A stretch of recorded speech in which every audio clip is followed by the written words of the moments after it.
Bismillahirrahmanirrahim. Assalamualaikum warahmatullahi wabarakatuh. Innal hamdalillah nahmaduhu ta'ala wa nasta'inuhu wa nastaghfiruh. Wa na'udzu billahi min shururi anfusina wa sayyiati a'malina. Man yahdihillahu fala mudilla lahu wa may yudlil fala hadiya lahu. Asyhadu an la ilaha illallah wahdahu la syarika lahu. Wa asyhadu anna Muhammadan abduhu wa rasuluh. Yaqulullahu jalla wa ala ya ayyuhalladzina amanu taqullaha haqqa tuqatih wa la tamutunna illa wa antum muslimun. Wa qaluhu ta'ala ya ayyuhan nasu taqu rabbakum alladzi khalaqakum min nafsin wahidah wa khalaqa minha zawjaha وبث منهما رجالا كثيرا ونساء واتقوا الله الذي تساءلون به والأرحام إن الله كان عليكم رقيبا وقال تعالى يا أيها الذين آمنوا اتقوا الله وقولوا قولا سديدا يصلح لكم أعمالكم ويغفر لكم ذنوبكم ومن يطع الله ورسوله فقد فاز فوزا عظيما فإن أصدق الحديث كتاب الله وخير الهدي هدي محمد صلى الله عليه وعلى آله وسلم وشر الأمور محدثاتها فإن كل محدثة بدعة وكل بدعة ضلالة وكل ضلالة وأهلها في النار أعاذني الله وإياكم عن النار. إخواني في الدين wa akhwati fillah, barakallahu fikum wa a'azzani Allah wa iyyakum wa zadani wa iyyakum 'ala al-'ilm wal hirs. Alhamdulillah, pada kesempatan di pagi hari ini Allah Subhanahu wa taala mempertemukan kita di acara tabligh akbar fitnah media sosial antara surga dan neraka. Alhamdulillah, sebelumnya kami mengucapkan jazakumullahu khairan sebesar-besarnya terhadap seluruh panitia Sidrap dan terhadap pemilik masjid yang telah memberikan sumbangsih, yang telah mengadakan acara ini, yang di dalamnya insyaallah ta'ala kita harapkan wajah Allah subhanahu wa ta'ala. Adapun materi kita, seperti yang telah kita ketahui bersama, bahwa insyaallah ta'ala kita akan mengkaji tentang beberapa fitnah dan bahaya yang ditimbulkan oleh media sosial bagi agama seorang muslim dan agama seorang muslimah. Sebab media sosial untuk zaman kita ini hampir setiap manusia menggunakannya. Hampir setiap di antara manusia, baik dia sebagai orang tua atau dia sebagai anak, sebagai seorang suami atau sebagai seorang istri, semuanya menggunakan HP. Walhamdulillah, syariat Islam telah mengatur kita dalam menggunakan HP. Syariat Islam di dalamnya ada petunjuk-petunjuk yang umum menjelaskan bagaimana seorang muslim dan muslimah menggunakan media sosial tersebut dengan cara yang paling dekat kepada syariat. Maka ketahuilah, media sosial sudah menjadi kebutuhan pokok bagi setiap manusia di zaman ini. Bahkan sebagian di antara manusia, jika dia tidak membuka Facebook dalam sehari, ada yang kurang dalam hidupnya. Iya. Dari penjabaran nanti akan kelihatan bagaimana besarnya fitnah media sosial bagi agama seorang muslim dan muslimah. Maka nasihat untuk judul ini sebenarnya diarahkan untuk semua golongan, karena semuanya menggunakan HP dan media sosial, baik dia sebagai orang tua, anak muda, maupun anak-anak kita yang masih kecil. Naam. Ma'asyiral muslimin wal muslimat, a'azzani Allah wa iyyakum, rahimani rahimakumullah jami'an. Di materi saya ini insyaallah taala saya akan sebutkan beberapa fitnah dan ujian agama yang sering terjadi bagi pengguna medsos, bagi pengguna media sosial. Ada 10 fitnah dan bahaya media sosial. Kemudian di pembahasan kedua kita akan jelaskan tentang adab-adab orang yang menggunakan media sosial. Bagaimana adab seorang muslim dan seorang muslimah ketika dia masuk ke dalam media sosial. Di sana ada beberapa adab yang wajib dia ketahui dan wajib dia amalkan sebelum dia masuk ke dalam media sosial. Di sana juga akan kita sebutkan 10 adab yang wajib kita amalkan dan wajib kita ketahui. Baik. Di sini saya akan jelaskan pertama tentang 10 fitnah dan bahaya media sosial bagi agama seorang muslim dan muslimah. Yang pertama adalah fitnah lawan jenis. Fitnah lawan jenis. Maka dia sebagai seorang lelaki, wanita adalah fitnah yang amat besar di dalam menggunakan media sosial. Demikian pula para wanita, para akhwat wal ummahat, maka para lelaki merupakan fitnah bagi mereka. Sekarang ini media sosial terbuka, sampai seorang akhwat wal ummahat pun bisa melihat para lelaki di dalam HP-nya. Bahkan di kondisi dia sedang taklim, bebas melihat ustadznya. Sehingga tidak jarang kita dapatkan ada ummahat wal akhwat sibuk membahas ustadz-ustadznya. Kalau ustadz ini ganteng, untung saya tidak di video. Ustadz ini jelek, ustadz ini berbicara tentang ustadznya, dan itu fitnah. Nah, Ma'asyiral muslimin, yang pertama adalah fitnah lawan jenis. Dan ini fitnah yang paling perlu banyak dijelaskan, karena ini merupakan fitnah yang paling besar dalam penggunaan media sosial. Kita katakan bahwa media sosial dan Facebook, seorang bebas berinteraksi dan bermuamalah. Bagi mereka yang mengerti tentang batasan syariat, seperti mereka sebagai penuntut ilmu, mereka pasti akan berusaha untuk patuh dengan aturan syariat. Dan mereka yang mengerti tentang agama Islam, mengerti tentang sunnah, mereka pasti akan berusaha untuk meminimalkan, mempersedikit dan mempersempit interaksi lawan jenis yang bukan mahram. Yaitu mereka tidak berinteraksi dengan para ummahat wal akhwat, para wanita, kecuali dalam kondisi darurat yang dan mendesak. Adapun bagi mereka yang tidak peduli dengan hal ini, maka cukuplah Allah Subhanahu wa taala sebagai saksi atas mereka.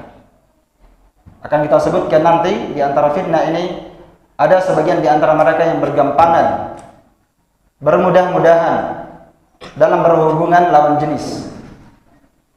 Baik di dunia maya, bahkan di dunia nyata itu tampak ada orang yang seperti ini. Mereka berani kadang di media sosial ya karena tertutup, tidak kelihatan. Bahkan kalau dia di media sosial, dia sebagai seorang lelaki yang gentle, berani, tapi tidak berani ketemu. Ya. Dia cuma jadi laki-laki kalau di media sosial, tapi di luar media sosial, di dunia nyata, dia adalah seorang lelaki yang paling penakut. Maka seorang yang tidak sanggup menjaga dirinya dari fitnah lawan jenis ini bisa akan menjadi virus merah jambu. Oh, virus merah jambu? Bukan fitnah merah jambu ya. Virus merah jambu. Iya. Yaitu jatuh cinta ala syaitan. Kalau orang tidak bisa menguasai dirinya, hubungan antara ikhwah wal akhwat, laki-laki dan perempuan, belajar atau tidak belajar, maka ini akan menjadi virus merah jambu, jatuh cinta ala syaitan. Dan ketahuilah bahwa dalam Islam enggak ada yang namanya jatuh cinta atau pacaran syar'i, tidak ada. Walaupun yang melakukannya bapak-bapak dan ibu-ibu. Ada yang melakukannya, sudah berumur, bapak-bapak, ibu-ibu, sudah beruban, masih berhubungan, pacaran. Ya kalau bahasa kita selingkuh ya. Ini namanya puber kedua. Iya. Dan ada orang tua yang sudah puber ketiga lebih parah daripada anak muda. Iya, sudah ada istri bahkan sudah ada anak. Kembali berhubungan dengan para wanita, kembali puber kedua, puber ketiga, lebih parah daripada anak muda. Inilah mungkin orang bilang tua-tua keladi ya.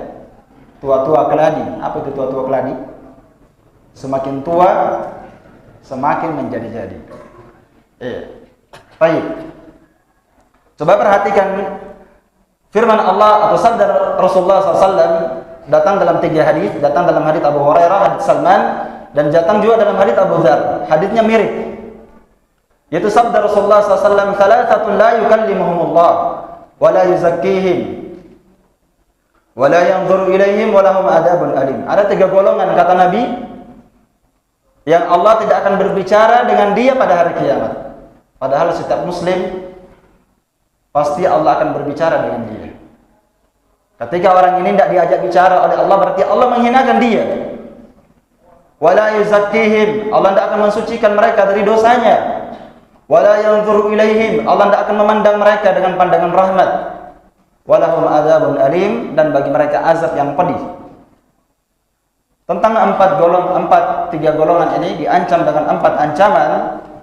Nabi menyebutkan yang pertama adalah syaikhun zanin, orang tua tapi berzina. Berzina itu haram? Haram. Wala taqrabuz zina. Iya. Innahu fahisyatan wa sa'a sabila. Jangan kalian mendekati perbuatan zina. Karena perbuatan zina ini adalah perbuatan fahisyah. Perbuatan yang keji kata Allah. Dan seburuk-buruk jalan yang ditempuh oleh manusia. Kalau berzina itu haram, untuk seluruh manusia haram. Anak muda haram, haram. Tapi kalau orang tua yang sudah beruban berzina, lebih keras keharamannya. Makanya Nabi menyebutkan orang tua yang berzina. Karena seharusnya para ulama katakan orang yang sudah tua itu fokus ibadah dan fokus akan kematian. Harusnya banyak-banyak beramal, banyak-banyak beribadah kepada Allah Ta'ala, mempersiapkan diri untuk menjelang kehidupannya hari kiamat misalnya, mendekati kehidupannya yang sudah tua. Namun ketika dia melakukan perbuatan zina atau perbuatan yang mendekati perbuatan zina seperti selingkuh dan semisalnya, ini tidak menunjukkan kecuali pasti dia adalah seorang tua yang lemah imannya atau memang tabiatnya senang berbuat maksiat. Demikian keterangan Asy-Syaikh Shalih Fauzan. Nah, dan ada yang lain disebutkan yang diancam dengan ancaman tadi, diantaranya adalah wa'ailul mustakbir, orang yang miskin tapi bersombong. Ini juga diancam dengan 4 ancaman tadi. Harusnya kan bersombong tidak boleh. Tapi kalau orang yang fakir, tidak punya harta, tidak punya kedudukan, dia miskin tapi bersombong, ini dosanya lebih berat. Karena biasanya orang yang miskin adalah orang yang memiliki kelebihannya, ya. Dan yang ketiga yang diancam dalam hadis adalah rajul ja'alallahu bidha'atah la yashtari illa biyamini wa la yabi illa biyamini. Itu seorang yang menjadikan Allah Ta'ala sebagai pelaris dagangannya. Jadi dia jadikan Allah sebagai pelaris dagangannya. Tidak dia membeli kecuali menyebut nama Allah, dan tidak dia menjual kecuali menyebut nama Allah. Wallahi demi Allah, lima sabumi modalana iya kasih Ta'ala ini putus bunasan. Padahal modalnya mungkin bukan seperti itu, tapi dia sebut nama Allah Ta'ala supaya orang percaya. Nah, ini orang nanti tidak diajak bicara oleh Allah pada hari kiamat. Tidak akan disucikan dari dosanya, tidak akan dibersihkan, dan baginya azab yang keras. Baik. Maka fitnah yang lain di antara fitnah media sosial ini, khususnya fitnah lawan jenis, adalah fitnah perselingkuhan yang berujung kepada perceraian dan kerusakan rumah tangga. Belum lagi kita dengarkan ada kasus beberapa orang wanita diperkosa oleh temannya sendiri. Itu semua karena media sosial. Kita dapatkan, ya kan? Siapa yang melakukannya? Ya teman Facebooknya setelah janjian ketemuan. Dan ada kasus-kasus yang lainnya. Tidaklah hal ini semuanya terjadi, ma'asyar muslimin wal muslimat. Tidaklah semua perkara ini terjadi kecuali karena mereka itu bergampangan dan bermudah-mudahan dalam berhubungan dengan lawan jenis yang berujung kepada penyesalan seumur hidupnya. Iya. Baik. Karena itulah seorang kepala rumah tangga, kita sebagai ayah, kita sebagai bapak, hendaklah dia waspada menjaga rumah tangganya, terutama terhadap anak-anak perempuannya. Ingat, ini yang paling perlu kita jaga. Ma'asyal muslimin, kita sebagai orang tua jaga anak perempuan kita. Sebab para wanita-wanita inilah, terutama wanita yang masih muda, inilah yang menjadi sumber malapetaka bagi kaum rijal, bagi kaum laki-laki.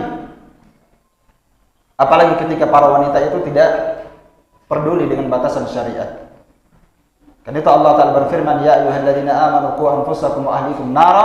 Wahai orang-orang yang beriman, jagalah diri-diri kalian dan jagalah kerabat keluarga kalian, anak dan istri kalian dari api neraka. Waquduhan nas wal hijarah, yang bahan bakarnya neraka tersebut adalah manusia dan batu. Jaga istri kalian dalam menggunakan HP. Jaga anak perempuan kalian dari menggunakan HP. Ini dua perkara wanita ini yang paling perlu dijaga.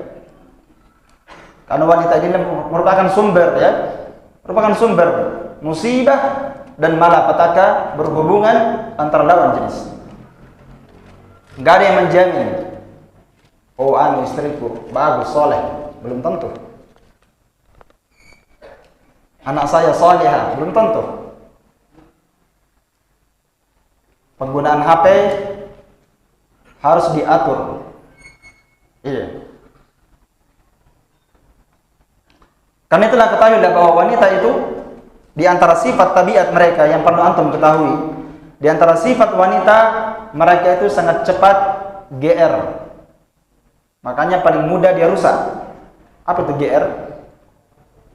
Gede rasa. Baru dibilang sedikit begini langsung makanya mereka yang paling gampang terfitnah. Kalau sudah ada ikhwan berkata, Masya Allah ukti, bagus sekali nasihatnya,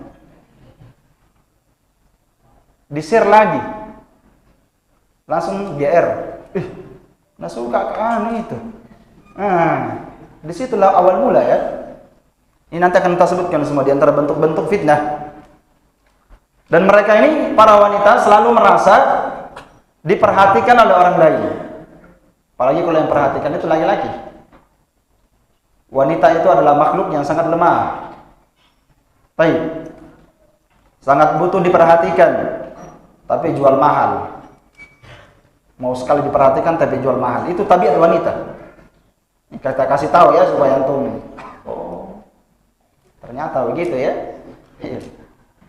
Kadang mereka memalingkan wajahnya, wanita itu, tapi sebenarnya dia sangat ingin menoleh. Makanya sebagian para wanita nanti akan disebutkan, hendaklah mereka bertakwa kepada Allah Subhanahu wa taala dalam menggunakan cadarnya. Jangan cadar itu sebagai casing saja. Di luarnya Masya Allah syar'i, tapi matanya liar. Hatinya berkeliaran, lisannya sibuk membicarakan laki-laki. Kalau ketemu, itu A, B, sampai sebagian akhwat ada yang mengetahui kondisi ikhwat melebihi kita mengenali teman kita sendiri. Saking lengkapnya gosipnya. Mereka kalau berkumpul itu yang dia bahas. Dan ini hilang ketakwaan namanya. Hilang sifat menjaga kehormatan diri dan kesucian hati. Ya, yang seharusnya wanita muslimah bersifat dengan sifat tersebut. Dia hanya tidak berhijab. Ya, dengan pakaian. Karena itu hati wanita itu sangat lemah, kata Nabi SAW sampai disebutkan dalam sebuah hadis dari Bukhari Muslim, irfat bil kawarir, bersikap lembutlah kalian terhadap kaca-kaca. Siapa kaca? Maksudnya para wanita. Wanita diibaratkan seperti kaca yang mudah sekali pecah karena mereka memang sangat halus dalam menggunakan perasaan. Nah, makanya mereka ini paling gampang terfitnah, para wanita. Iya. Kemudian di sini saya akan terangkan bagaimana ada berinteraksi dalam lawan jenis di dunia nyata dan di dunia maya. Kita ringkas. Ini masih poin yang pertama ya, karena fitnah wanita ini yang paling besar bahayanya. Bagaimana adab Islam berinteraksi dengan lawan jenis, laki-laki dan perempuan di dunia maya maupun di dunia nyata. Karena wanita merupakan ujian terbesar, ujian yang terberat bagi laki-laki. Berdasarkan sabda Nabi SAW, ma taraktukum ba'di, ma taraktu ba'di fitnatan adarra ala rijali minan nisa. Aku tidak pernah meninggalkan fitnah setelah meninggalku yang lebih berbahaya bagi kaum rijal dibandingkan fitnah wanita. Fitnah itu banyak ya, sampai Nabi bersabda, inna likulli ummatin fitnah wa fitnatu ummatil mal. Setiap umat itu punya fitnah-fitnah, ujian. Dan ujian untuk umatku, kata Nabi SAW, adalah para wanita. Apa adalah? Harta. Ternyata fitnah wanita jauh lebih besar, berlipat-lipat dibandingkan fitnah harta. Ada manusia bisa menjaga dirinya dari fitnah harta, nggak korupsi, nggak mencuri, nggak mengambil hak orang lain, tapi fitnah wanita dia jadi keok. Nggak mampu dia membendung fitnah wanita. Mungkin di luar bisa, tapi di rumahnya hanya Allah yang tahu. Nah, mungkin engkau melihat dia saleh, tapi hanya Allah yang tahu bagaimana dia dengan Allah Ta'ala. Sampai Imam Ibnu Qayyim rahimahullah Ta'ala berkata, kadang anda melihat orang itu saleh, tapi sebenarnya dia adalah orang yang paling jauh dari Allah Subhanahu wa Ta'ala. Dia adalah orang yang paling jauh dari Allah Subhanahu wa Ta'ala, karena sebenarnya orang melihat kita sebagai orang yang saleh, orang yang bertakwa, sebenarnya diri kita ini yang paling mengenal diri kita sebenarnya. Siapa kita ini? Dan bagaimana kita dengan Allah Subhanahu wa Ta'ala ketika enggak ada yang melihatnya. Iya. Baik. Dan fitnah wanita ini sangat besar. Masuk di dalamnya fitnah istri. Walaupun yang paling banyak fitnah wanita ajnabi, wanita yang bukan mahram, itu yang paling banyak fitnahnya. Ya, apalagi kalau masih muda, ini yang paling besar fitnahnya. Dan wanita yang masih muda ini yang paling berbahaya, yang paling harus dijaga ya. Iya. Yang bertanggung jawab siapa? Ya orang tuanya, ibu dan ayahnya. Ya. Hal ini tentang fitnah wanita yang paling besar berdasarkan juga firman Allah Ta'ala dalam surah Al-Imran, zuyyina lin-nas hubbus syahawati minan nisa wal banin wal qanatiril muqantarah. Ketika Allah Ta'ala menyebutkan bahwa telah dijadikan indah dalam pandangan manusia kecintaan kepada syahwat. Syahwat itu sesuatu yang disenangi oleh jiwa. Di antara perkara yang paling disenangi oleh jiwa, yakni syahwat, itu banyak yang Allah sebutkan dalam ayat ini. Yang paling pertama Allah sebutkan adalah an-nisa, fitnah wanita. Itu bisa jadi fitnah bagi laki-laki. Fitnah anak-anak. fitnah harta, emas dan perak, fitnah kendaraan, fitnah rumah, dan seterusnya. Itu semua adalah fitnah, namun fitnah yang paling berbahaya bagi kaum laki-laki adalah para wanita. Sebab ini yang paling pertama yang Allah sebutkan. Nah, jika perempuan adalah fitnah yang paling besar,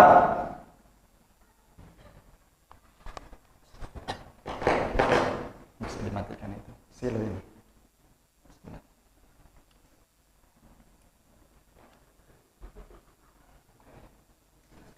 Jika perempuan adalah fitnah yang besar bagi laki-laki, ini, ya, bagus. Silo, ya. Saya ulang kembali. Jika perempuan adalah fitnah yang besar bagi laki-laki, maka demikian pula laki-laki kadang menjadi fitnah juga bagi perempuan. Ini sama ya. Karena perempuan memiliki hati yang sama, suka kepada laki-laki, laki-laki suka pada perempuan. Dan perempuan itu kata Nabi SAW, innaman nisa'u syaqa'iqur rijal. Sesungguhnya wanita itu adalah saudara kandung dengan laki-laki. Juga senang pada lawan jenis, memiliki kebutuhan yang sama. Apalagi kalau perempuan itu dijanji dengan janji-janji yang banyak, dibuai dengan pujian, diberikan janji angan-angan oleh laki-laki, maka kadang wanita itu mabuk. Kadang para wanita itu jadi mabuk karena khomar asmara, ya. Bukan khomar. Wanita juga tuh bisa jadi mabuk dia kan. Dan itu perempuan banyak yang rusak di media sosial karena ini tadi. Ketahuilah, perlu juga kita ketahui bahwasanya wanita walaupun dia lemah, tapi di dalam kelemahan tersebut tersimpan potensi yang sangat luar biasa. Yang dimana kelemahan wanita itu bisa membinasakan laki-laki yang kuat dan perkasa. Memang wanita itu lemah ya, tapi lelaki perkasa bisa jadi keok karena dia. Itu bahayanya fitnah wanita. Hal ini berdasarkan sabda Nabi SAW, ma ra'aitu min naqisat aklin wa dinin adhaba li lubbir rajul al-hazim min ihdaqun.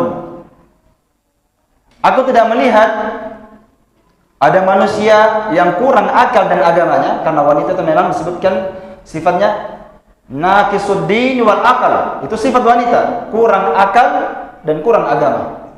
Akalnya itu lemah dibandingkan laki-laki dan agamanya kurang dibandingkan laki-laki. Ya, kurangnya agama karena ada masa dia tidak bisa beribadah karena haid, dan kurang akal karena dalam menimbang itu wanita tidak sama dengan laki-laki. Kalau dia jadi saksi, perempuan harus 2, laki-laki cukup 1, perempuan harus 2. Kalau laki-laki 2, perempuan harus 4. Tidak seimbang akal dengan laki-laki. Makanya mereka wanita itu memang kurang akal. Iya. Kata Nabi SAW, aku tidak melihat ada seseorang yang kurang akal dan kurang agama, namun mampu meluluhkan akal para lelaki yang perkasa selain kalian. Maka wanita ini bisa merusak laki-laki walaupun dia adalah orang yang bertakwa. Yang dia katakan, saya sudah lama taklim, saya sudah lama belajar. Nanti saya nasihati akhwatnya, kirimkan faedah. Iya, awalnya faedah, nasihat. Iya, jangan lupa salat duha ukhti. Woi, bagus juga nasihatnya ini. Nanti saya kirimkan majalah. Ada majalah di rumahku ini, nanti saya kirimkan. Masya Allah, bagus sekali untuk akhwat. Ini bagus pertama, itu permainan syaitan. Ya. Yang paling parah itu, nanti saya ajar tajwid, pergi ke masjid. Ini kan parah sudah ya. Nah, semisal ini sangat banyak sekali. Dan banyak dalil-dalil tentang fitnah wanita. Fitnah Bani Israel yang menyebabkan kerusakan di tengah Bani Israel juga karena para wanita. Kalau seorang mengetahui besarnya fitnah wanita, bagaimana besarnya, ya, maka Anda akan sangat mengetahui betapa bahayanya seorang yang bergampangan dan bermudah-mudahan dengan para akhwat wal ummahat atau secara umum perempuan. Iya. Kalau di media nyata perempuan itu berbahaya, seperti hadis tadi ayatnya, maka di dunia nyata kadang fitnah wanita lebih dahsyat dan lebih berbahaya. Di sini saya kasih contoh-contoh saja. Di antara contoh fitnah wanita di media sosial, saling curhat.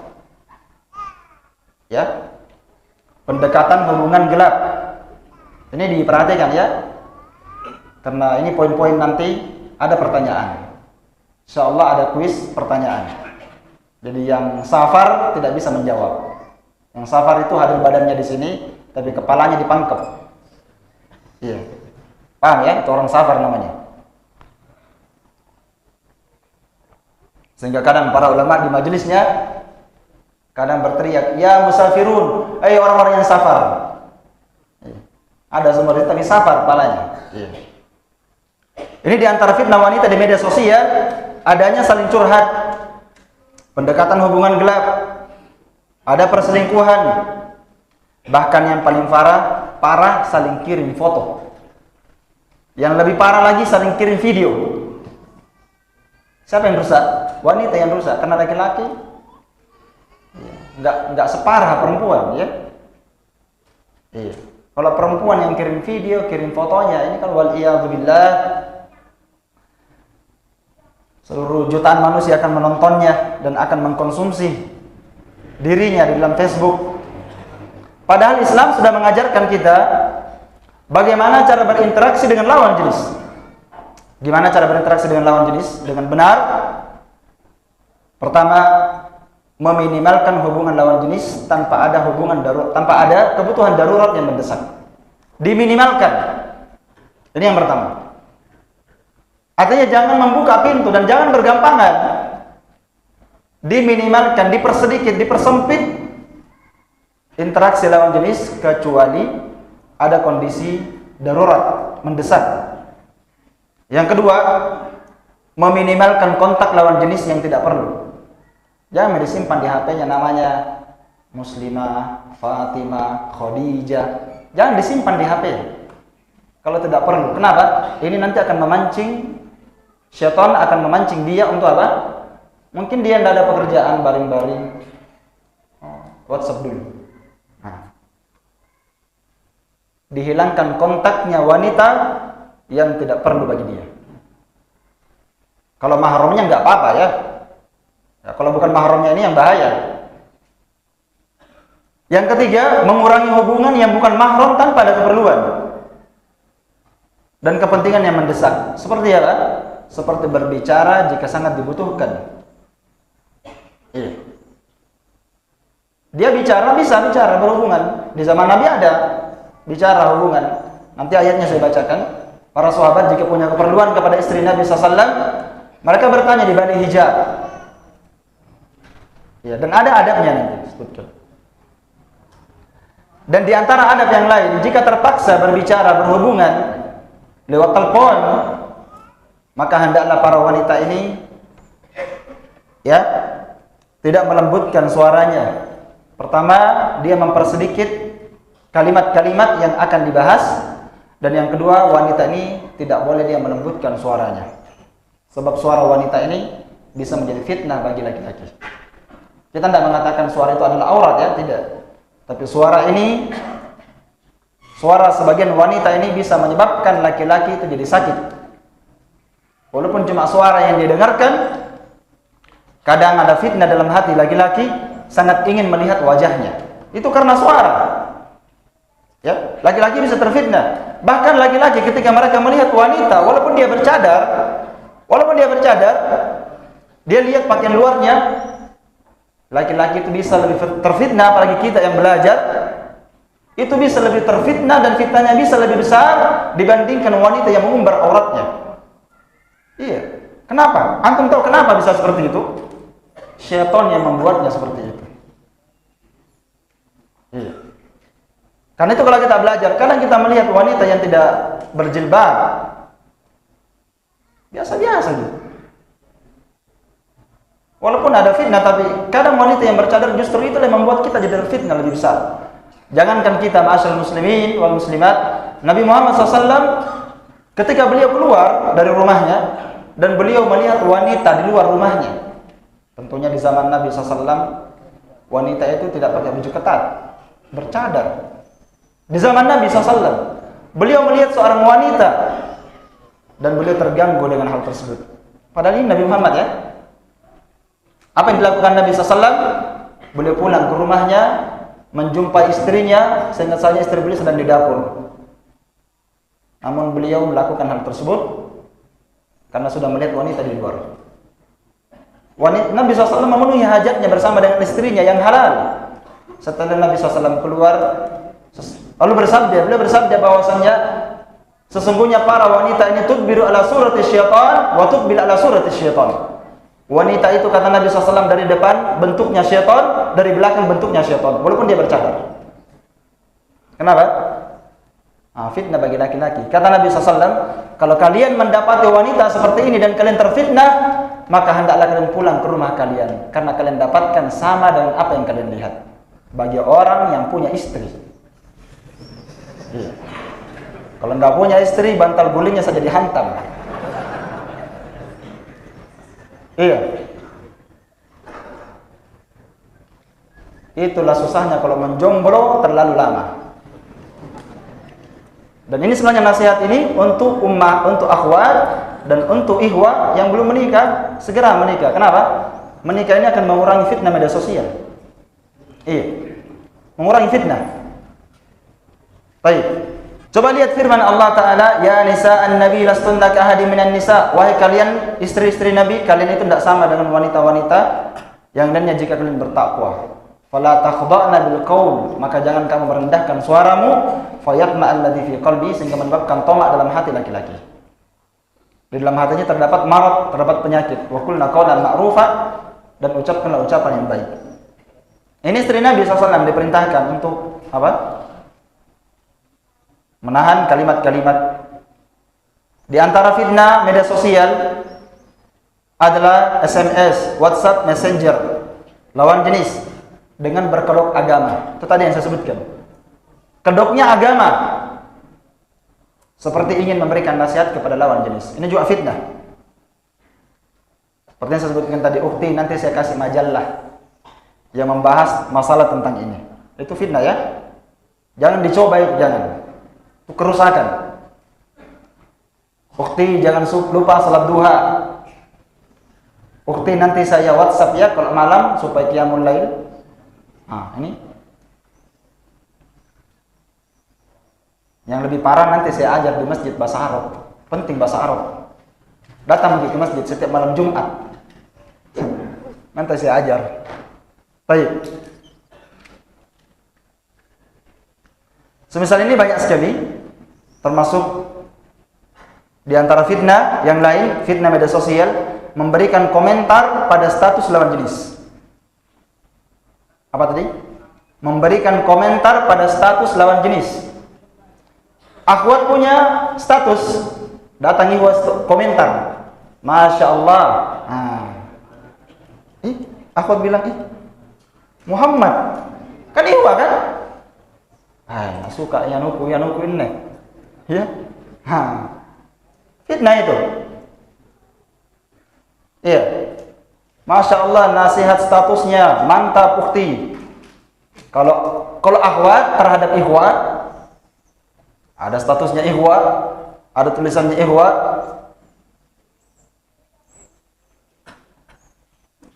Akhwatnya berkata, ya akhi, betapa indahnya nasihat ini. Ya. Seandainya saya bisa dapatkan nasihat ini setiap hari, bagus sekali. Kirim lagi. Yang paling parah begini ini anak-anak muda ini, paling bahaya sekali. Tapi ada lebih bahaya daripada itu. Yang sudah punya anak 2. Kadang berhubungan dengan akhwat karena sudah mulai kontak-kontak. Jadi ikhwah ini, laki-laki ini berbicara seperti seorang bujang, jomblo, padahal dia anaknya sudah 2, mungkin sudah ada cucunya. Tapi masuk ke arah yang seperti ini. Waliyahzubillah. Ketahuilah bahwa semua ini adalah apa? Permainan syaitan dengan kedok agama dari ustadz atau dari ikhwah gadungan. Saya ulang kembali ya. Kalau ada yang seperti itu tadi, bergampang-gampangan berhubungan dengan akhwat, ini hanya ustadz gadungan yang seperti ini. Kalau ada, atau ikhwah gadungan. Saya bilang ikhwah gadungan, bukan ikhwah betulan ya.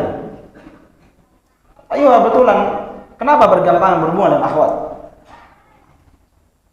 Apalagi sampai ada kirim foto, kenal-kenalan. Iya. Baik, dan ada bentuk-bentuk yang lainnya dari fitnah-fitnah media sosial lagi.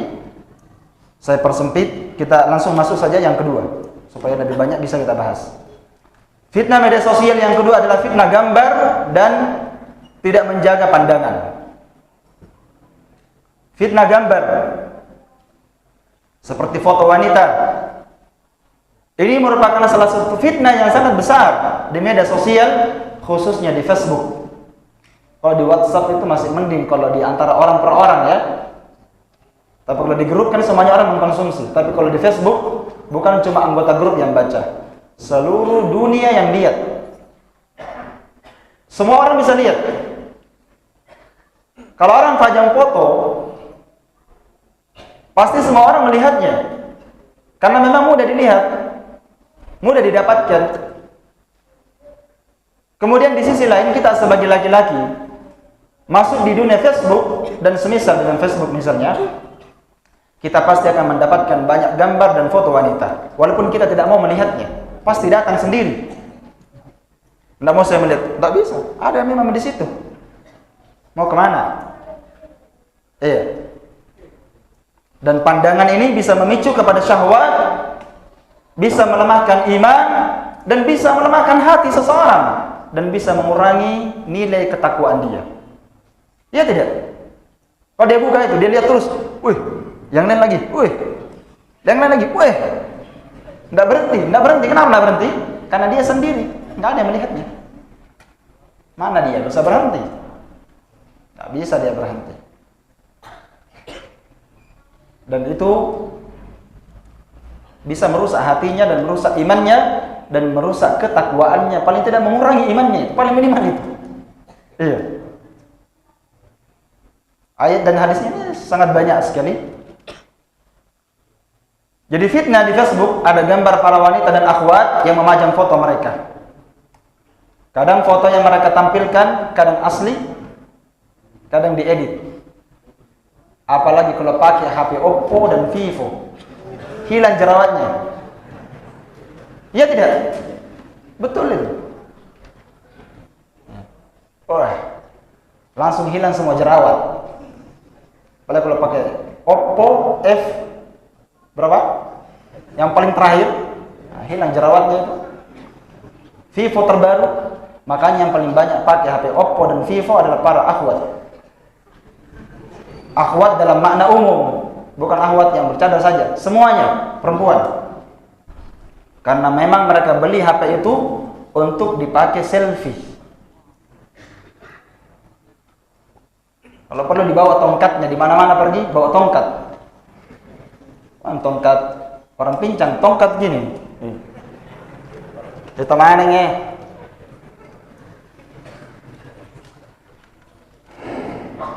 Kalau pakai HP yang seperti ini, selfie, yang putih, yang hitam bisa jadi putih, banyak jerawat bisa hilang jerawatnya, ya.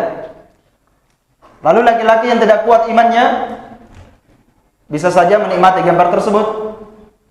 Bagi yang sudah punya istri, maka mereka akan membanding-bandingkan dengan istrinya. Itu di antara fitnah. Laki-laki yang kurang imannya dilihat, kalau dia punya istri, bagus mento ini istriku ini hitam. Dia bandingkan dengan istrinya. Iya. Sehingga apa yang terjadi? Bisa saja seorang suami yang seperti ini, bisa saja dia tidak qanaah, ya, dan tidak bersyukur dengan apa yang ada pada istrinya. Padahal istrinya mungkin kasihan rajin dia memasak, tidak boros kalau belanja. Cadarnya cuma 2 macam pakaiannya, hemat. Kelebihannya terlalu banyak istrinya ini. Tapi karena terlalu banyak nih perempuan, dia lihat, banding istrinya. Memang kamu ini sudah tidak cantik, cerewet lagi, hitam tombi juga. Mungkin juga diucapkan bukan dengan lisan tapi dalam hatinya, tidak suka sama istrinya. Kenapa? Karena itu antum perhatikan ikhwan, orang-orang yang paling banyak melihat wanita, nanti ujungnya dia tidak akan suka istrinya. Pasti seperti itu. Lihat itu orang yang suka lihat perempuan. Akan lulu ini besarnya cintanya kepada istrinya akan berkurang nanti. Lihat. Karena terlalu banyak. Coba lihat wanita penduduk surga ya, ketika Allah sifatkan wanita penduduk surga dalam Al-Qur'an, itu Allah Ta'ala sebutkan bahwa wanita-wanita surga ini tidak melihat kecuali kepada suaminya saja. Tidak akan berpaling itu matanya, kata Allah. Dia tidak akan pernah melihat laki-laki siapapun kecuali kepada suaminya saja. Pokoknya fokus. Ya, fokus dia. Dan hatinya hanya untuk suaminya. Inilah kecintaan yang murni. Ya. Tapi kapan seorang melihat yang lain, ini sudah tidak murni, sudah itu. Iya, dan akan berkurang rasa cintanya kepada sang istri. Iya. Dan ini semuanya bisa merusak agama, bisa merusak rumah tangga seorang muslim dan muslimah kalau dia tidak berhenti dari perbuatan tersebut. Walaupun juga istri juga seperti itu. Nanti kalau dia lihat laki-laki selalu di HP, walaupun ustadz dia lihat pengajiannya ustadz, dia lihat ustadz selalu dia lihat. Ini kan tidak bagus. Nasihat para ulama kita, hendaklah seorang wanita, akhwat wal ummahat mencukupkan pengajian dengan mendengarkan suara tanpa perlu melihat. Karena hasilnya sebenarnya sama. Yang mau didengarkan adalah faedahnya. Iya. Jadi fitnah selfie ini adalah fitnah yang besar di zaman kita ini. Ini fitnah gambar ya, dan tidak menjaga pandangan. Para wanita suka selfie. Bisa dinikmati oleh seluruh pengguna media sosial. Semuanya orang akan melihatnya. Tidak jarang di antara mereka, ini di antara akibat lagi yang lain. Kalau dia umbar gambar, dia umbar auratnya, dia foto dirinya. Tidak jarang di antara mereka yang terkena ain. Ada yang terkena ain ya. Bisa langsung rusak wajahnya. Bisa langsung pingsan. Ya. Nah, walaupun kadang kita dapatkan bukan wajah yang dia posting ya. Bukan gambar wajah dia posting. Kalau dia apalagi bercadar, yang dia gambar itu gambar dari belakang begini. Di depan pemandangan sana. Di foto dari belakang. Atau sementara berjalan, di foto dari belakang. Yang foto siapa? Suaminya. Pergi belanja di mall. Lagi di mall bersama istri. Ini kan musibah. Kadang bergandengan tangan bersama istri, difoto lagi. Yang paling hebat lagi ini yang poligami. Keluar videonya, poligami. Iya, 4 orang istrinya duduk bersama. Masya Allah. Bercengkerama di situ, bercerita-cerita. Siapa yang stres? Ini jomblo yang stres. Kita ini belum ada istrinya yang paham ini. Iya kan? Antum perhatikan ini poligami. Poligami itu ibadah. Ibadah itu tidak boleh dipamerkan, tidak boleh. Memamerkan ibadah, orang bisa ujub dan orang bisa ria di situ. Kenapa mau dipamerkan di situ? Untuk apa? Diperlihatkan. Bukankah kalau sebuah kenikmatan, sebuah kebaikan yang kita lakukan, sebuah kebaikan dan ketaatan yang kita lakukan, hendaklah seorang muslim itu menyembunyikan kebaikannya. Seorang muslimah, ketika dia punya kebaikan dan ketaatan, dia berusaha untuk menyembunyikan ketaatan tersebut supaya dia ikhlas karena Allah Ta'ala. Justru kalau dia mengumbarnya, memperlihatkannya, membeberkannya, justru dia bisa ujub dan dia bisa riak di situ. Makanya pintu media sosial ini adalah pintu riak yang sangat besar. Termasuk status, orang bisa riak, bikin status supaya mau dipuji. Kan bisa riak. Iya, kalimatnya Masya Allah. Saya demi Allah. Status tidak akan lagi begini dan begitu. Masya Allah. Bisa riak orang di situ kan? Intinya ini masalah hati antara dia dengan Allah Subhanahu wa taala. Perempuan banyak yang melakukan foto-foto, selfie misalnya. Ternyata laki-laki juga banyak yang mengikutinya. Mau seperti perempuan juga. Suka foto selfie. Bahkan ikhwan dan akhwat yang sudah belajar sunnah pun melakukan foto selfie. Ini kan musibah. Yang paling parah melakukan foto-foto seperti ini, yang paling parah foto-foto selfie adalah ustaz. Ustadz yang paling parah, ya. Kalau ustadznya sudah seperti itu, ya murid-muridnya mengikuti gurunya sudah.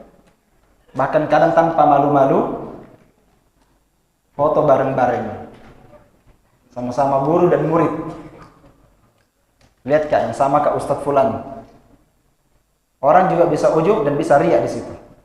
Karena kadang para ulama katakan di antara bentuk ujub dan bentuk riak yang terselubung adalah seorang menampakkan bahwa dia punya teman banyak di antara para ustadz.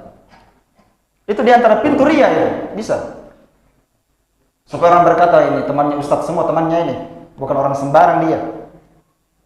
Menampakkan diri berteman dengan ustadz untuk meninggikan dirinya. Orang bisa riak di sana. Ya. Di antara bentuk fitnah gambar adalah sebagian kawan-kawan yang suka foto sementara menghadiri majelis taklim. Foto kakinya. Kirim di grup. Engkan aku nasem nih. Ini kan masalah niat saja. Jangan sampai niatnya bahaya. Apa maksudnya? Ini kan ketaatan dia mau kerjakan, menuntut ilmu. Kalau dia foto dirinya, dia tampilkan dirinya bahwa dia sedang melakukan taklim, melakukan ibadah. Ini kan bisa riya, sama dengan orang yang haji dan umrah.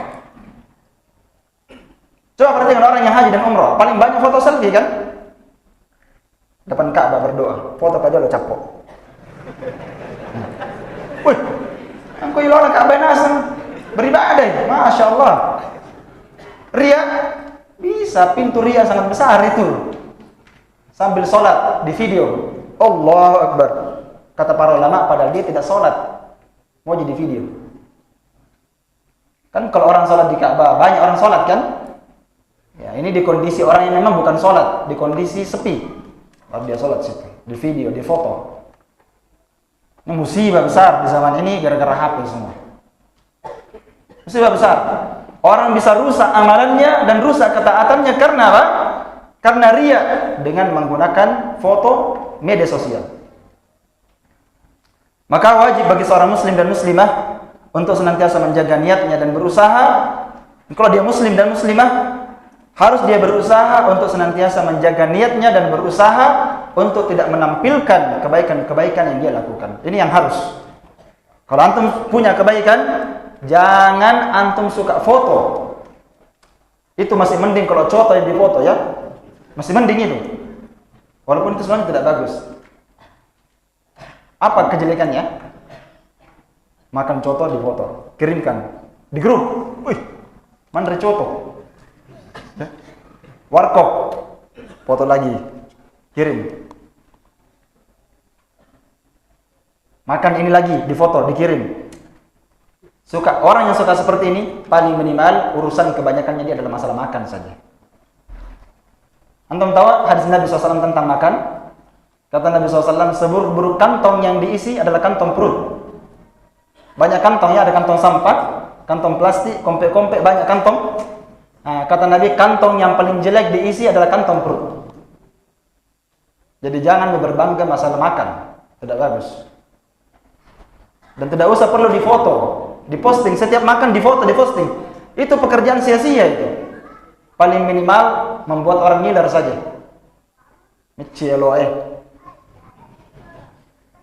Setiap makan difoto. Itu paling minimal ya. Foto. Tapi kalau masalah ketaatan yang difoto lebih bahaya. Kalau kebaikan ya, kebaikan. Kalau antum punya kebaikan, apapun kebaikan yang antum lakukan, jangan antum posting. Sebagian orang ada yang membuka puasa, foto. Sudah jam 5:55, 5 menit lagi berbuka. Dia foto, tahu isinya. Pak. Lagi mau berbuka. Antum perhatikan, banyak yang begini. Wih, banyak sekali. Wih, mau puasa ya. Kan? Sahur, dipoto lagi. Lagi sahur, pak. Kirim. Lagi sahur. Bisa riya? Terlalu bisa. Kalau ada ketaatan antum memperbuat, seorang muslim, Nabi SAW bersabda dalam hadis Sa'ad, kata beliau, sami'tu Rasulullah SAW yaqul, aku mendengarkan Nabi SAW bersabda, innallaha yuhibbul abda At-Taqi, Al-Ghani, Al-Khafi. Nabi SAW bersabda, sesungguhnya Allah Subhanahu wa taala mencintai 3 jenis hamba. Allah mencintai 3 jenis hamba. Karena ini 3 jenis hamba ini sangat mantap. Yang pertama, Allah Ta'ala mencintai seorang hamba yang bertakwa. Siapa orang bertakwa? Al-ati bima yajibu alaih, yaitu orang yang mendatangi semua kewajiban yang Allah perintah dan meninggalkan semua yang Allah haramkan. Itu orang yang bertakwa yang Allah cintai. Yang kedua, Allah Ta'ala mencintai Al-Ghani. Al-Ghani maksudnya di sini bukan orang kaya terjemahannya. Walaupun Ghani artinya kaya ya. Rajulun Ghani, laki-laki yang kaya. Ghaniyun jiddan, kaya sekali. Ghani di sini bukan kaya, banyak harta, banyak uang, bukan itu. Tapi Allah Ta'ala mencintai Al-Ghani, orang yang kaya, maksudnya adalah gina nafs, seorang yang paling qanaah, paling merasa cukup dengan pembagian dan pemberian Allah Ta'ala. Itu maksudnya. Apapun yang Allah bagikan kepada dia, banyak sedikit, tidak ada harta, tetap dia merasa cukup dengan pemberian Allah Ta'ala. Ini orang yang Allah cintai. Yang ketiga, dan ini pendalilan kita membawakan hadis ini, Allah Subhanahu wa taala mencintai seorang hamba yang khafi. Mencintai seorang hamba yang khafi. Apa makna al-khafi? Yaitu mereka yang tidak senang untuk ditampilkan dirinya. Tidak senang untuk dikenal, tidak senang untuk disebut, apalagi paling tidak senang untuk menjadi orang yang masyhur, dikenal dan terkenal. Karena dia adalah orang yang sangat hanya fokus beribadah kepada Allah, istighol bi amri nafsi, yaitu mereka yang hanya kesibukannya dengan urusan dirinya sendiri. Tidak ada urusan dengan orang. Tidak ada urusan dengan orang. Dia hanya punya urusan antara dia dengan Allah Ta'ala. Itu dia sibukkan dirinya dengan ibadah, ketaatan. Adapun mau disebut, dia paling tidak suka disebut. Dilihat, paling tidak suka dilihat. Tapi kalau orang setiap berbuat kebaikan, dia foto, dia perlihatkan. Kadang dia tidak foto, tapi dia ceritakan. Iya kan? Ini pintu-pintu riya. Media sosial adalah pintu-pintu riya yang sangat besar. Jangan seorang menceritakan kebaikan dan ketaatan sekecil apapun. Karena Allah Ta'ala mencintai orang yang menyembunyikan kebaikan dan ketaatannya. Dan kebanyakan orang yang seperti ini, kata para ulama, as-salamah, dia pasti selamat. Ini kebanyakan orang yang seperti ini, yang tidak terkenal, itulah yang paling banyak selamat. Tapi yang paling banyak terkenal, paling banyak berbicara, paling banyak memposting, paling banyak, ini orang yang paling harus menjaga niatnya, karena dialah yang paling mungkin terjatuh ke dalam riya. Iya. Yang ketiga, langsung yang ketiga, di antara fitnah media sosial, tidak amanah terhadap tulisan ilmiah. Gimana itu? Ya, seorang yang, jadi kita katakan alhamdulillah Facebook ini, media sosial, WhatsApp, Instagram, Telegram, dan semisal dengannya, semuanya adalah media sosial yang menjadi sarana untuk berlomba-lomba dalam menyebarkan apa? Kebaikan. Itu semua sarana, ya kan? Semuanya sarana bisa kepada kebaikan. Ada yang sering share faedah, nasihat, bahkan status nasihat. Akan tetapi kadang amanah ilmiah ini kurang diperhatikan. Karena itu ada orang yang biasa cuma copy paste, tidak mencantumkan sumbernya, siapa penulisnya. Iya. Kadang setiap hari buat catatan cuma copy paste dari orang, tidak mencantumkan sumbernya, atau sekedar komentar sedikit, kemudian tulisannya dinisbahkan kepada dirinya. Ini seperti ini, kasarnya kita katakan mencuri tulisan orang, ya kan? Tentang hal ini Nabi SAW bersabda dalam hadis Asma bintu Abi Bakar. Asma bintu Abi Bakar radhiyallahu anha, anaknya Abu Bakar As-Siddiq, bercerita bahwa datang seorang perempuan kepada Nabi Muhammad. Wanita ini berkata kepada Rasulullah SAW, bertanya, "Ya Rasulullah, inna li darrah." Wahai Rasulullah, saya ini punya madu. Oh, madu ya? Apa madu? Maksudnya suaminya itu punya istri yang lain ya. Saya punya madu. Ada istri yang lain dari suami saya. Fahal alayya junahun in tashabba'tu min zawji ghairin la yu'tini? Bolehkah bagi saya, tidak adakah dosa bagi saya jika saya menampakkan nikmat dari suamiku yang sebenarnya saya tidak diberi? Seperti apa? Saya ini sudah dibelikan tas dari Amerika, dari Cina, dari luar negeri. Masya Allah. Padahal tidak ada. Mau dikasih marah-marah madunya saja. Saya sudah dibelikan baju, saya sudah dibelikan cincin, saya sudah diberikan ini dan ini oleh suami saya. Tujuannya sebenarnya apa? Untuk menjengkelkan siapa? Madunya. Apakah saya ada dosa? Maka Nabi SAW menjawab, al-mutasyabbi bima lam yu'ta kalabisi thawbiz zur. Orang-orang yang berkenyang-kenyang, bernikmat-nikmat dengan sesuatu yang tidak diberikan kepada dia, seperti orang yang memakai dua pakaian kedustaan. Jadi ini intinya dalam hadis ini, al-mutasyabbi itu artinya al-mutazayyin wal mutana'im. Orang yang berhias dan orang yang bernikmat-nikmat dengan perkara yang tidak punya, dengan perkara yang dia tidak miliki. Dia merasa banyak dengannya dan berhias dengan kebatilan. Bernikmat-nikmat dengan hasil karya orang lain masuk dalam hadis ini. Ya, seorang yang bernikmat-nikmat dengan hasil karya orang, bukan dia miliki tapi dia yang bernikmat-nikmat dengannya. Maka tidak boleh seorang ya punya orang dia yang bersenang-senang dengannya, tidak boleh. Iya.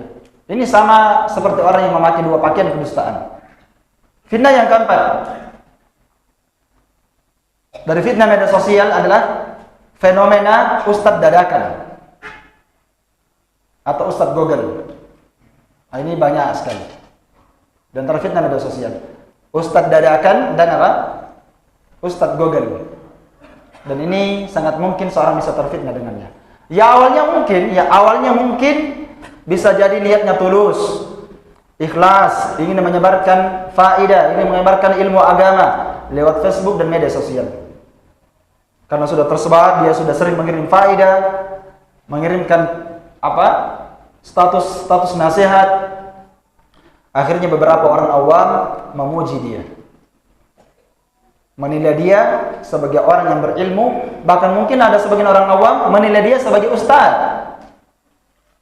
yang bisa dijadikan rujukan dalam masalah agama. Karena sering faedah, kirim status nasihat. Orang-orang menyangka dia adalah seorang ustaz, orang berilmu, bisa dijadikan rujukan. Padahal awalnya tulisan yang dia sebar hanya copy paste, hanya share faedah orang.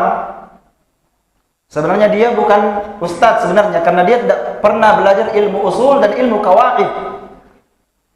Sebab seorang ustaz, seorang dai itu sebenarnya sepantasnya belum cocok kok jadi dai kalau belum pernah belajar usul. Apa itu usul? Usul dan qawaid kata para ulama. Usul seperti usul apa? Usul fikih, belajar usul. Usul tafsir, usul hadis seperti mustalah. Bahasa Arab itu ilmu usul namanya. Kalau tidak pernah belajar usul lugo, tidak pernah tamat-tamat jadi satu. Tidak pernah belajar miyasar, tidak pernah selesai, tidak bisa jadi ustaz. Tidak bisa. Kalaupun jadi ustaz karbitan saja. Bisa. 1 bulan jadi ustaz. Dikarbit. Seperti apa? Seperti pisang dengan pepaya. Cepat masak. Hasilnya jauh berbeda dengan orang yang biasa belajar usul dan belajar qawaid. Qawaid syar'i. Dengan dua hal ini kata para ulama, belajar usul dan belajar qawaid, semua permasalahan agama dia akan kembalikan kepada usulnya dan qawaidnya. Makanya kadang ada orang bicaranya panjang kali lebar, banyak sekali kalamnya, menukil ini, menukil sana, menukil sini, menukil sana. Kata para ulama, sebenarnya dia bukan orang yang faqih. Dan kadang kata Syekh Shalih Fauzan, orang yang kalamnya sedikit dan ringkas, dia adalah orang yang lebih faqih dibandingkan orang yang kalamnya panjang kali lebar. Yang dilihat bukan kalam, bukan banyaknya ucapan, bukan kefasihan lisan, dan bukan kebaikan dalam beretorika, bukan itu yang dilihat. Tapi yang dilihat adalah isi yang dia ucapkan, apakah dibangun di atas Quran dan Sunnah atau tidak. Itulah ilmu usul dan ilmu qawaid. Makanya saya nasihatkan kepada antum, belajar ilmu usul, ilmu kawaid. Paling minimal apa? Belajar bahasa Arab. Itu paling minimal itu. Paling minimal sekali itu. Karena beda itu orang yang belajar bahasa Arab, ada ilmu usulnya dia, beda itu kalau cuma hadirnya di tabligh akbar saja. Walaupun sebenarnya orang semangat itu kalau tabligh akbar hadir. Tapi bahasa Arab, ayo. Merepak otak aku nasan. Madar colo otak Ajnu lawiya nasan. Madar colo otak aku, mak guru bahasa Arab. Tidak bisa belajar bahasa Arab.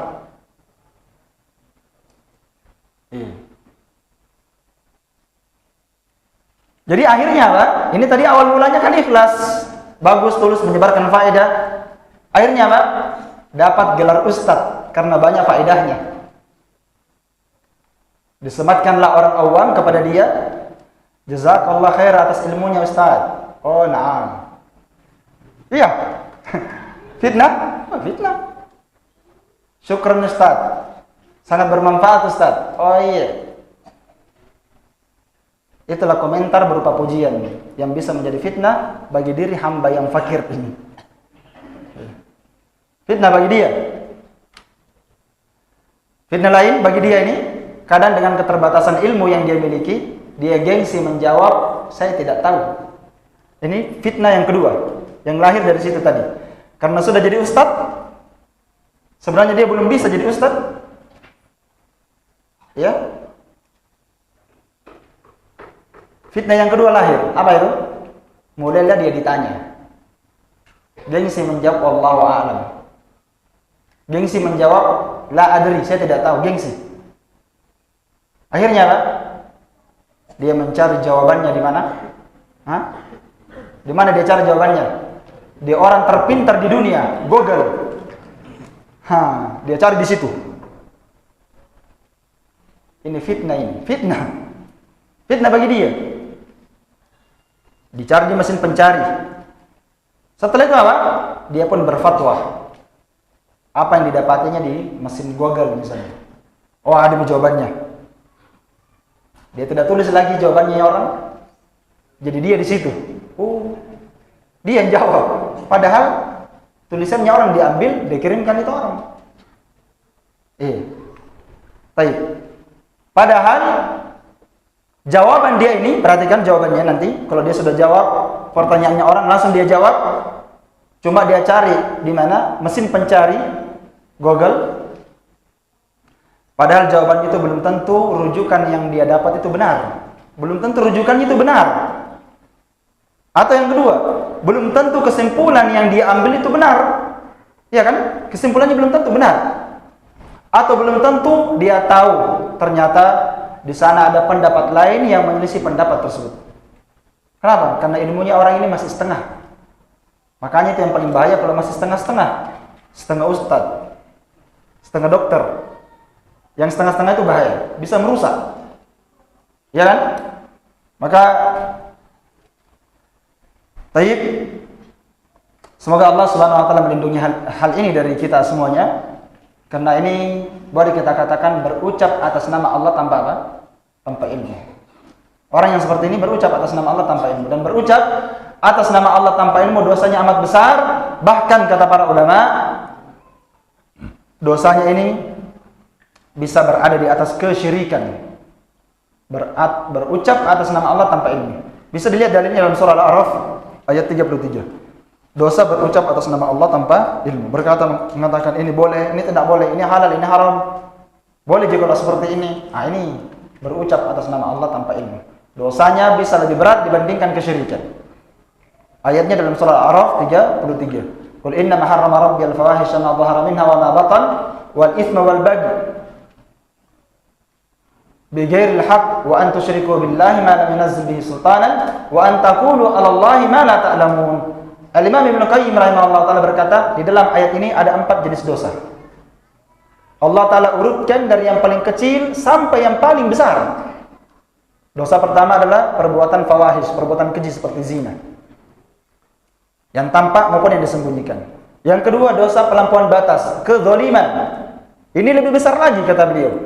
Ada dosa yang lebih besar dibandingkan kezaliman. Wa an tusyriku billahi ma lam yunzil bihi sultanan. Kalian berbuat kesyirikan kepada Allah yang Allah tidak turunkan hujjah pada hal tersebut.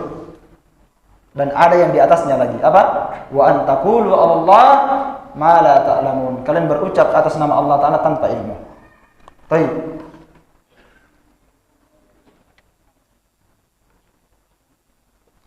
Fitnah yang kelima dari fitnah media sosial, berdebat dalam masalah agama. Iya.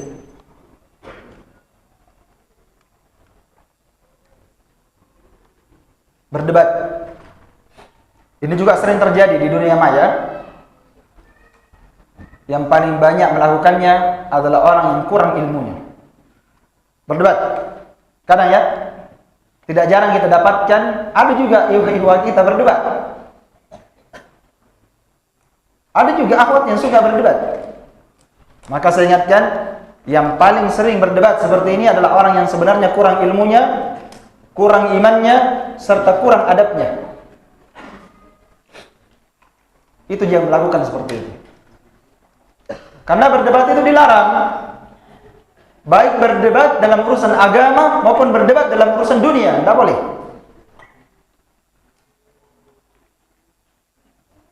Namun karena dunia maya ini memang wadah yang aman ya, wadah yang aman bagi jiwa-jiwa yang kerdil dan pengecut. Kenapa kita katakan kerdil dan pengecut? Karena kebanyakan orang yang berani itu seperti ini di mana? Di media sosial. Kalau antum ketemu langsung sama ini, orang seperti ini, orang yang hebat bicaranya kayak Syekhul Islam Ibnu Taimiyah, kalau ketemu langsung nggak bisa ngomong. Nggak bisa ngomong. Kenapa? Nggak ada hujahnya, nggak ada hafalannya, cuma bisa copy paste. Coba hati dalil, datangkan dalil nyantum mengatakan ini boleh. Ayo, doa kafaratul majelis saja tidak hafal. Ini orang yang seperti ini, kebanyakannya seperti itu. Sudah belajar durus lughah? Nggak pernah belajar durus lughah. Sudah belajar menyasar? Nggak pernah. Tapi kalau di media sosial jadi Imam Ahmad dia. Jadi Syekhul Islam. Yang banyak itu seperti itu. Makanya sebenarnya seorang penuntut ilmu ikhwah bukan di media sosial. Tapi seorang penuntut ilmu yang sebenarnya ada di majelis ilmu. Hadir di majelis, duduk. Kesibukannya apa? Taklim, menghafal Quran, menghafal hadis, menjadwalkan waktu-waktu untuk menghadiri majelis taklim, mengurus dakwah. Itu penuntut ilmu yang sebenarnya. Iya, bukan di media sosial. Dan berdebat yang seperti ini buang-buang waktu saja, tidak bermanfaat bagi agama seorang muslim. Enggak ada faedahnya untuk kita layani. Apalagi kalau lawan debat kita memang adalah orang yang bodoh, ditambah lagi dengan adab yang tidak baik. Dan berdebat ini ya dilarang oleh Nabi SAW. Beliau bersabda, "Ma dhalla qaumun ba'da hudan kanu alaihi illa utul jadal." Tidaklah suatu kaum itu tersesat setelah dia berada di atas petunjuk kecuali karena mereka suka mendatangi perdebatan. Maka dari itu para ulama berkata, orang yang paling banyak dan suka berdebat, inilah orang yang paling banyak berpindah-pindah agama. Maksudnya berpindah-pindah pendapatnya. Kalau dia sudah ada ilmunya, dia tahu, dia tanyakan lagi berdebat di situ. Ternyata dia dikalah, dia ganti pendapatnya. Pergi lagi kepada simpulan, dikalah, dia ganti lagi pendapatnya. Maka orang yang sering berdebat paling suka merubah pendapat. Tidak komitmen di atas agama. Makanya ada orang datang kepada Imam Malik dan berkata, "Ya Imam, ujadilu, saya ingin berdebat dengan Anda." Kata Imam Malik, "Kalau saya kalah," kata orang itu, "kamu ikut saya. Kalau kamu yang kalah," kata orang itu, "saya ikut Anda ya Imam." Kata Imam Malik, "Pergilah kamu, carilah agamamu. Karena saya sudah yakin dengan agama saya." Kalau orang tahu kebenaran, yakin dengan ilmu agama, yakin dengan agama syariat Allah Ta'ala, tidak ada faedahnya berdebat. Karena agama ini cukup kita taslim, berserah diri, ittiba kepada Nabi SAW. Datang dalil ala ra'si wal ain, disimpan di atas kepala. Apa perlu diperdebatkan? Iya. Dan Imam Syafi'i berkata, "Al-mira' fil ilm yuqassi fil qulub wa yuwarrith as-saga'in ad-daga'in." Berdebat dalam ilmu agama akan membuat hati menjadi keras dan akan mewariskan kedengkian dan kebencian kepada orang. Makanya banyak-banyak orang berdebat itu saling benci saja. Kenapa? Karena saling mau menguatkan pendapat, saling mau mengalahkan. Yang keenam, di antara fitnah media sosial adalah kecanduan Facebook dan buang-buang waktu. Bukan cuma Facebook sebenarnya ya. Kecanduan media sosial secara umum. Atau kasarnya kita katakan kecanduan HP. Karena orang candu di HP itu banyak ya. Candunya banyak. Bukan cuma Facebook. Candu game. Candu film anime. Gila itu anak-anak muda itu kalau film anime itu gila itu. Menggila betul. Kenapa saya tahu? Banyak sekali saya lihat seperti itu. Film anime. Berjam-jam, puluhan jam. Bahkan game, ada yang bermain game itu sampai puluhan jam. Sampai buta matanya, sampai tangannya begini-begini terus ya. Mau matiin remote kita lihat aja nih. Kenapa? Antum bayangkan coba ini kalau 10 jam main game, tangannya begini terus, itu kan bisa rusak sarafnya. Iya, makanya anak-anak itu Pak, kalau saya di pesantren, anak-anak kan tidak bawa HP. Tapi kalau pulang ke rumahnya, kan anak-anak pasti pegang HP. HP-nya siapa? HP-nya umminya atau HP-nya abinya. Kalian juga ada HP-nya sendiri, tapi tidak dibawa ke pondok. Karena aturan kita di pondok yang bawa HP langsung di palu-palu. Tidak masuk di bengkel, langsung tempat sampah. Hancur. Pokoknya tidak ada, langsung dihancurkan HP oleh HP. Makanya anak-anak tidak ada yang bawa HP. Tapi kalau pulang, kita kasih catatan orang tua. Bagaimana penggunaan HP di rumah? Jadi kita kasih saran ke orang tua, ini antum kan punya anak-anak yang pesantren kan? Kalau pulang ke rumahnya anak-anak, kadang kan kita kasihan sama anak, kasihan sekali anakku. Orang bodoh-bodoh ini. Kenapa? Karena beda dulu kita masih kecil dengan anak-anak kita sekarang. Permainannya berbeda. Kalau kita dulu permainannya apa? Kelereng, layang-layang, motor-motor, jalan-jalan, ban-ban. Itu permainan kita dulu kan? Kalau sekarang permainannya apa? HP. Mana buktinya? Coba kalau ada yang melayang-layang, ada yang pegang HP. Di mana anak-anak itu pergi? Berkerumun di HP 10 anak kecil semuanya berkerumun di situ. Iya kan? Padahal melayang-layang, jadul. Ini yang baru ini.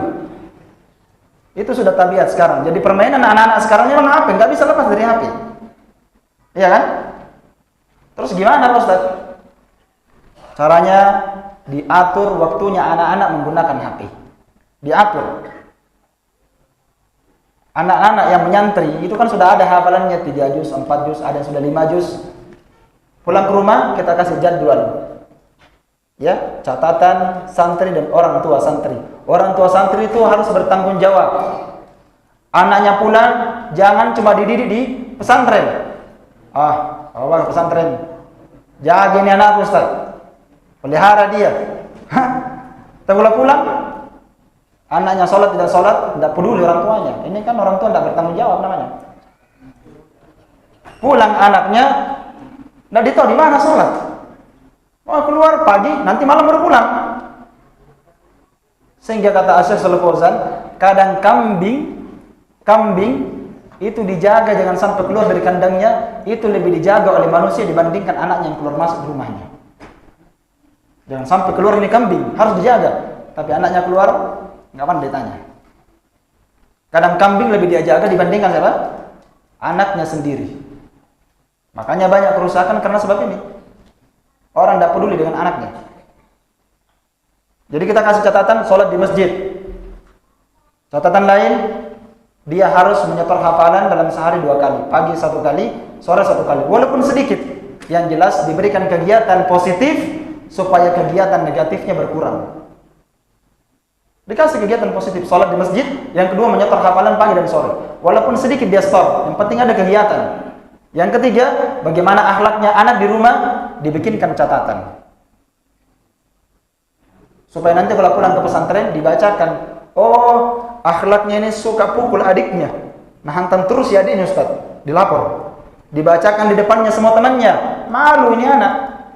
Iya tidak? Nanti bisa berubah ini anak ini. Nanti jangan diulangi lagi ya. Ustaz kasih nasihat. Yang berhasil dari mereka kita kasih hadiah. Kadang kasih uang, kadang dikasih buku pelajaran, dikasih ini. Karena catatan orang tuanya, Masya Allah Ustaz, anak saya selama pulang sudah berubah. Oh, dia menyetor tiap hari, sholatnya setiap hari di masjid. Hadiah. Bangga. Nanti kalau pulang, insya Allah perbaiki lagi akhlaknya. Iya kan? Ini harus ada hubungan orang tua dengan ustaz dengan mendidik anak-anak. Terakhir, penggunaan HP. Gimana caranya? Nanti HP dikasih kalau sudah menyetor. Iya kan? Ini HP saya tidak kasih kalau ini HP. Menyetor pagi, sudah menyetor, pakai 1 jam. Tafadhal. Berapa? 1 jam. Atau 1 jam setengah, atau 2 jam. Yang jelas terserah tuh. Pakai. Sudah menyetor toh? Nanti saya kasih, kalau menyetor, tidak menyetor tidak dikasih. Wah, harus store. Sore lagi mau pakai, menyetor dulu sore-sore. Sudah di store? Ya, kasih. Tabi, tafadhal. 1 jam nah? Aturannya bagaimana? Jangan pas 1 jam langsung. Jangan. Dikasih ingat. Tinggal 10 menit.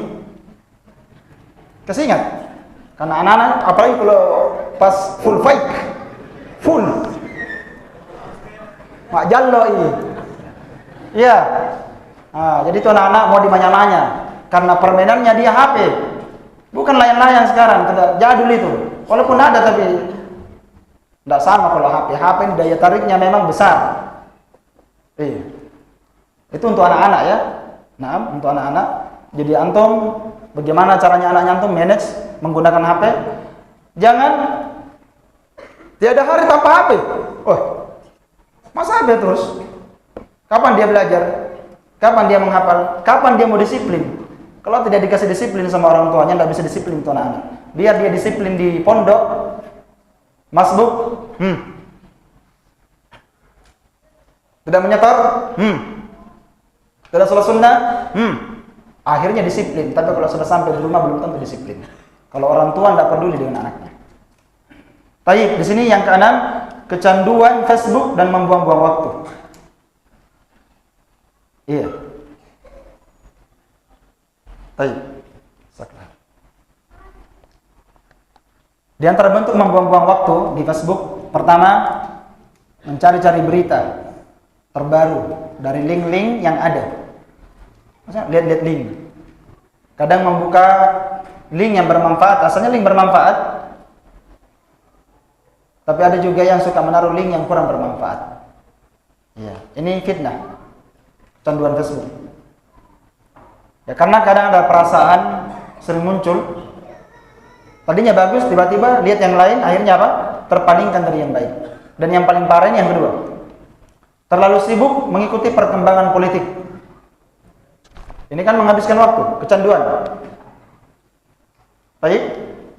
Mengikuti perkembangan politik dan perkembangan artis. Iya tidak? Yang paling banyak begini akhwat. Ummahat. Perkembangan Raffi Ahmad. Penuh di HP. Dia sekarang pergi di Paris. Diikuti perkembangannya. Banyak, jangan tanya saya, tanya akhwat. Banyak yang seperti ini. Iya, perkembangan kalau politik kan ihwa ya. Terjadi lagi begini politik, perkembangan politik, apalagi yang terjadi diikuti terus. Ini kan membuang-buang waktu. Dia tahu, tidak dia tahu, tidak ditanya dalam kuburnya. Cuma ditahu saja. Itu pun yang ditahu kadang membuat hati sakit ya. Perkembangan-perkembangan seperti ini. Kasus ini, kasus itu, skandal ini, skandal itu. Boleh jadi karena rasa penasaran, akhirnya diikuti, akhirnya lalai. Di antara bentuk kecanduan dan membuang waktu di Facebook dan media sosial yang lain, kadang sholat sudah dekat, masih sibuk dengan HP. Bahkan kadang sudah dikumandangkan azan, ternyata masih bikin status, bahkan baca status. Ya, baik. Bahkan tidak jarang kita katakan di antara fitnah media sosial sering masbuk. Iya, dan itu nanti akan saya sebutkan di pembahasan yang ketujuh. Masbuk karena sibuk Facebook. Memang cocok masbuk dan Facebook. Iya. Masbuk karena Facebook.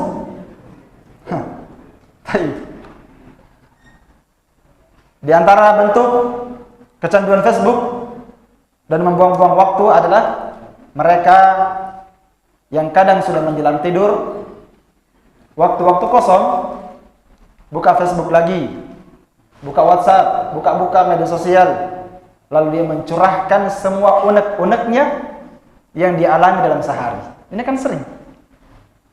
Dalam sehari dia tulis semua unek-unek dalam hatinya, statusnya sudah begini, sudah begitu, melakukan ini, sekarang lagi sepi, sekarang lagi ditulis semua di situ. Iya. Ini yang seperti ini yang paling sering terjadi juga. Ya. Dia curahkan semua kegiatan yang dialaminya dalam sehari, pengalaman sehari. Maka kita katakan ingat, terkadang status yang kita buat itu bisa menghapus pahala kita karena riya. Ingat itu. Yang sampai status kebaikan kita posting, sudah melakukan ibadah ini tadi pagi, siang, atau sore, alhamdulillah sudah lewat puasa lagi satu. Itu kan kadang ada di status. Ingat. Baik. Kalau seperti ini kondisinya, seorang menghabiskan waktu dengan perkara-perkara itu tadi, lalu kapan dia akan menuntut ilmu agama? Kapan dia belajar? Kapan membaca Al-Quran? Kapan ada waktu untuk keluarga? Semua itu ada haknya. Ada haknya Allah, ada haknya keluarga.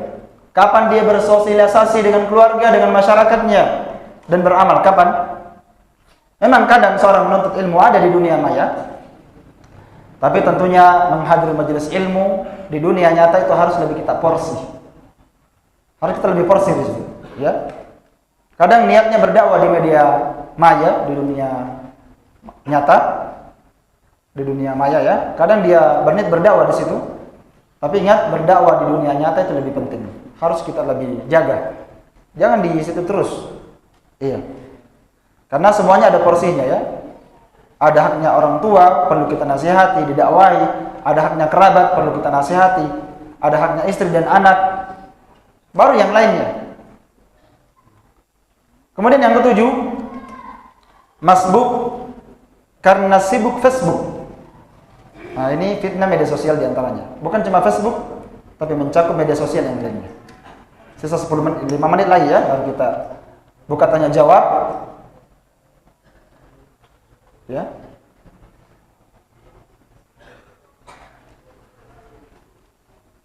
Iya. Tinggal 5 menit lagi baru kita buka tanya jawab. Ini fitnah Facebook, fitnah media sosial. Kasihkan bermain-main, ngobrol, membuka link, membuka apa saja sehingga lalai dari sholat. Kadang azan sudah dikumandangkan, setan masih menggoda dia. Ya, padahal sholat adalah tiangnya apa? Tiangnya agama. Sholat adalah amalan yang paling pertama dihisab pada hari kiamat. Jika sholatnya baik, maka baiklah seluruh amalannya, dan jika sholatnya buruk, maka buruklah seluruh amalannya.